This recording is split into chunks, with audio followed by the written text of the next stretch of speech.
So we've been facilitating these Quest Wednesday sessions based on themes from Brené Brown's newest book, Atlas of the Heart. And for our next session, the piece that we're going to be looking at is places we go when we feel wronged. Places we go when we feel wronged. So I'm really curious, Darren, when you think of that heading, what sort of things come up for you? Yeah, I mean, two quite extreme places that I go to when I'm wronged, and they're kind of contradictory in a way. One is I either get very quiet, I go silent, very resentful but very unexpressed, you know. And then the other extreme is I become very expressed and very outraged and very demonstrative. Actually, I can really fight my corner. So I can go to the anger. The anger can come, and I can go to really kind of articulating what's wrong. I think what I'm trying to do is to. I think anger is a useful emotion sometimes. But what I recognize is sometimes it needs to be channeled for me. And like recently, I was wronged by this is a very small example that happened a few days ago. I was wronged by a friend who really let me down. I'm not being very well. They said they were going to help me to do something, and they just didn't. And I was left without hardly any drinking water because I thought they were gonna get it anyway. In the end, first of all, they texted me the next day and said, "How are you doing?" And I went into that kind of quiet, really resentful place. Like, yeah, I'm fine actually. My friend got me the water. Everything's okay. And then the next day, I thought, I'm not really practicing a kind of healthy expression of how I feel. And so the next day, I said, actually, I wasn't being completely honest with you in my previous text. And I want to say that I felt very let down. You said you were going to help me. You didn't show up. You didn't leave a message.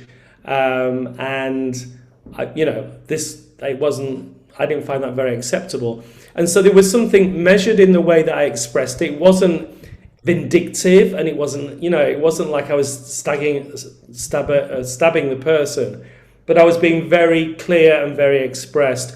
And at the end of it, and the reason I did that, and it was interesting because a friend said to me, "Oh, why don't you just let it go? Like, why bother?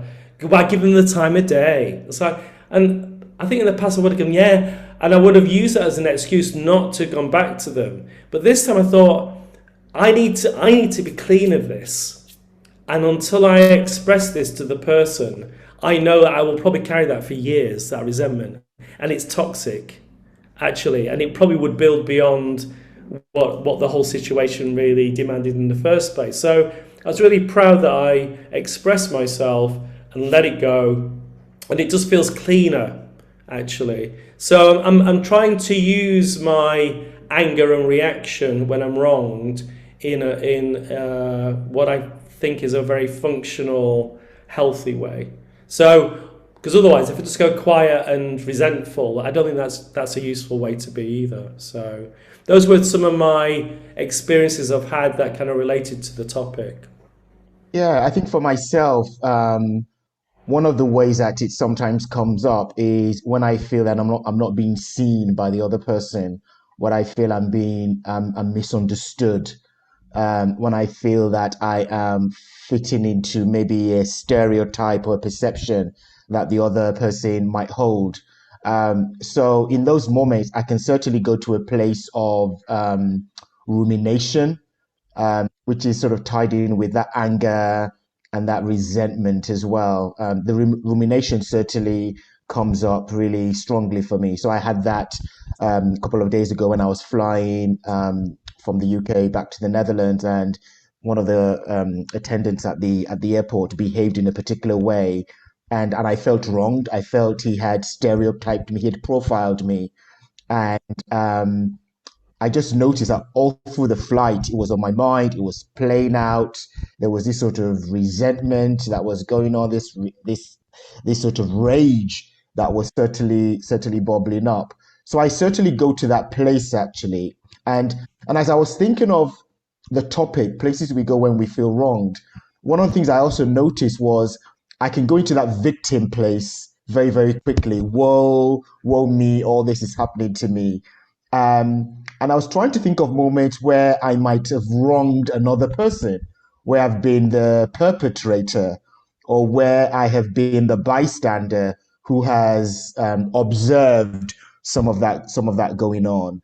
Um, and so I guess that's kind of my work actually. That's where I sort of want to go next in terms of where am I actually behaving in a way, consciously or unconsciously, that might be making someone else feel wronged. But loads of other emotions come up for me. But the anger, the rage, the resentment is the cluster that feels really, really strong for me.